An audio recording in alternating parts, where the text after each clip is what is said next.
ყველას მოგესალმებით და გთავაზობთ ჩემს პატარა გამოგონებებს, პური-პური, ხაჭაპური, რასაც ქვია, მაგალითად შემოგთავაზებთ აი ესეთი ფენოვანი ცომია.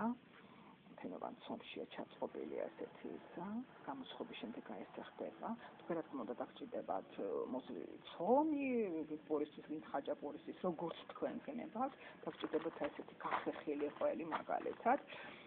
ცომს გაყოფთ 4 ნაწილად, 3 ნაწილად, თქვენ როგორც გინდათ და ყველა ფენაზე აი ესე იმას აქნით, შიგადაშიგ ჩააყრით იმას გახეხილ ყველს, ზემოდანაც შეგიძლიათ აი ესე დააყაროთ, მე ძალიან ხრაშუნა ის გამოდის ზედა ნაწილიც და რა თქმა უნდა დაჭრის დროს აი ესეთი ფენოვანი ხდება შიგნით. მე ასე უწოდებ პური-პური ხაჭაპური, იმიტომ რომ ცომი უფრო ბევრია ვიდრე გახეხილი ყველი.